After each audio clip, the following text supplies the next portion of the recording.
Bismillahirrahmanirrahim. Assalamualaikum warahmatullahi wabarakatuh. Alhamdulillahirabbil alamin. Segala puji bagi Allah karena pada hari ini kita masih diberikan kesempatan untuk berpuasa di bulan suci Ramadan. Kemudian tak lupa salat beriring salam kita panjatkan kepada junjungan besar Nabi Muhammad SAW dengan lafaz Allahumma salli ala sayyidina Muhammad wa ala ali sayyidina Muhammad. Saudara-saudaraku, hari ini kita akan membahas tema yang sangat milenial, ya. Kali ini kita akan membahas tentang kaum rebahan yang berharap berkah di bulan suci Ramadan. Mungkin bagi sebagian orang bingung, khususnya kaum-kaum all, apa ini kaum rebahan? Ya, saya sampaikan bahwa kaum rebahan ini adalah generasi muda yang hari-harinya dihabiskan dengan rebahan sambil scroll handphone. Bangun tidurnya diawali dengan melihat Instagram, melihat Facebook, siangnya juga dihabiskan dengan seperti itu, malamnya juga seperti itu. Hari-hari dia habiskan dengan rebahan sambil melakukan aktivitas yang tidak berguna. Sering kita lihat teman kita, mungkin keluarga kita, bahkan diri kita sendiri juga melakukan hal yang sama. Bahkan di bulan suci Ramadan ini, banyak dari generasi milenial yang karena belajarnya dari rumah, justru di rumah malah rebahan dan asik nonton film Korea misalnya, nonton video-video yang lain yang sama sekali tidak menimbulkan manfaat untuk dirinya. Ya, perlu kita tahu Allah Subhanahu wa taala berfirman dalam surah Al-Hasyr ayat 18, A'udzubillahi minasyaitonirrajim. Bismillahirrahmanirrahim. Ya ayyuhalladzina amanu taqullaha wal tanzuru nafsum ma qaddamat lighad wattaqullaha innallaha khabirum bima ta'malun. Hai orang-orang yang beriman, bertakwalah kepada Allah.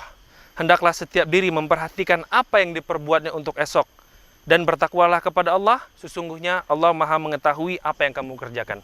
Dari ayat ini kita bisa belajar bahwa harusnya setiap hari itu kita lakukan dengan kegiatan-kegiatan yang bermanfaat. Kita sering mendengar kata-kata bahwa jika hari ini lebih baik daripada hari kemarin, maka sesungguhnya kita adalah orang yang beruntung. Jika hari ini sama dengan hari yang kemarin, maka kita sesungguhnya adalah orang yang merugi. Namun jika hari ini lebih buruk daripada hari kemarin, maka kita sesungguhnya adalah orang yang terlaknat.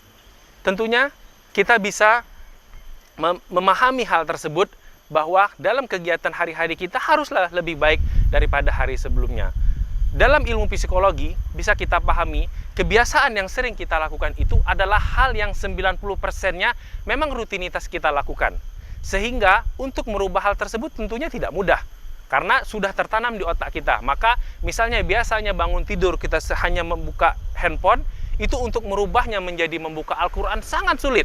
Nah, sehingga tidak salah jika itu memang berat bagi kita. Tapi untuk merubah kebiasaan tersebut, menurut tenaga para ahli, kita harus memaksakannya.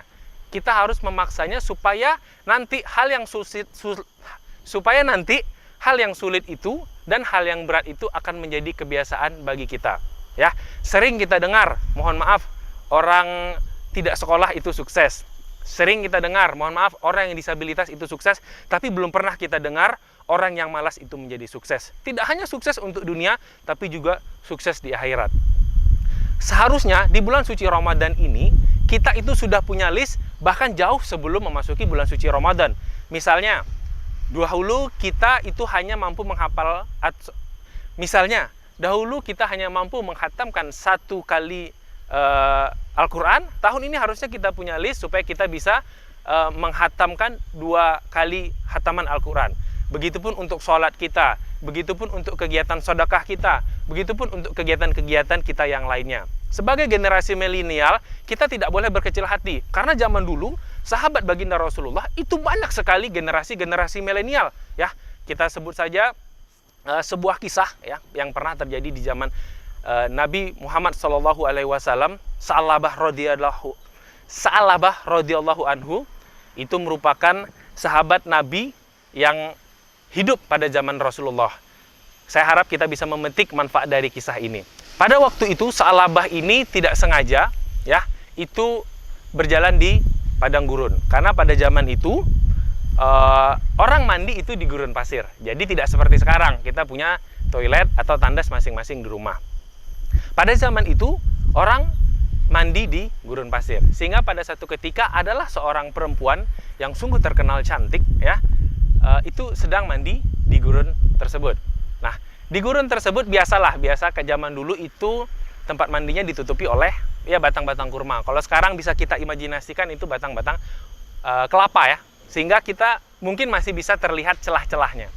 Sehingga pada suatu ketika Sa'labah radhiyallahu anhu ini itu berjalan di gurun pasir itu dan tidak sengaja melihat aurat perempuan yang sedang mandi itu. Saya ulangi, tidak sengaja melihat aurat perempuan yang sedang mandi tersebut.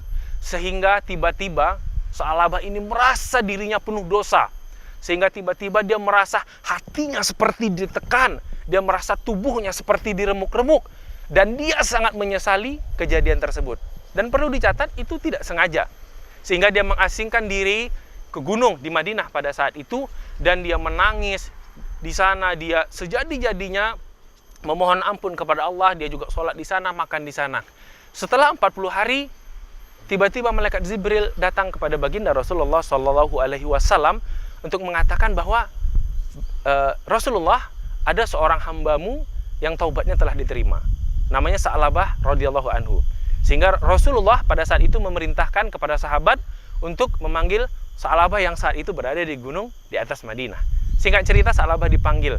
Rasulullah bertanya, "Wahai Sa'labah, kenapa engkau tidak pernah lagi terlihat untuk sholat berjamaah?" Sa'labah mengatakan bahwa, "Ya Rasulullah, aku adalah orang yang paling berdosa. Aku merasa menyesal karena telah melihat aurat yang bukan mahramku." Sehingga Rasulullah berkata, "Wahai Sa'labah, sesungguhnya rahmat Allah begitu besar." Singkat cerita, pada waktu itu azan pun tiba dan mereka pun sholat berjamaah. Ketika sholat, baginda Rasulullah bercerita tentang ayat yang berkaitan dengan neraka. Pada waktu itu tiba-tiba Sa'labah radhiyallahu anhu pingsan. Singkat cerita, Sa'labah jatuh sakit. Kemudian Rasulullah mendatanginya, "Wahai Sa'labah, kenapa engkau seperti ini?" Sa'labah terus mengatakan bahwa ia adalah makhluk yang paling berdosa. Sehingga pada waktu itu Rasulullah ingin memangkunya di paha Rasulullah. Kemudian Sa'labah justru menjauhkan kepalanya. Karena Sa'labah merasa dirinya adalah makhluk yang paling berdosa. Sehingga Rasulullah disampaikan wahyu oleh Jibril pada waktu itu. Dan Jibril mengatakan bahwa Allah sudah mengampuni dosa-dosa Sa'labah yang saat ini dan yang sebelumnya. Maka Rasulullah menyatakan pada Sa'labah, "Wahai Sa'labah, terimalah kabar gembira ini bahwa Allah sudah mengampuni dosa-dosamu." Dan Sa'labah tersenyum pada waktu itu, dan singkat cerita akhirnya dia meninggal. Dari kisah pemuda ini harusnya kita belajar bagaimana sahabat-sahabat Nabi, bagaimana pemuda-pemuda di zaman dulu itu konsisten dalam menjaga imannya, istiqomah dalam menjaga imannya dalam setiap hari. Harusnya kisah ini bisa menjadi tauladan bagi kita yang sering rebahan, bahkan sering melihat hal-hal yang tidak berfaedah, bahkan banyak melihat aurat-aurat wanita yang tidak muhrim bagi kita. Harusnya kita juga takut.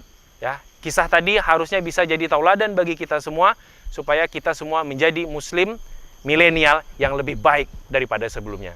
Sekian dari saya, mohon maaf atas segala kekurangan. Segala yang baik dari Allah Subhanahu wa Ta'ala, segala kekurangan dari saya pribadi. Assalamualaikum warahmatullahi wabarakatuh.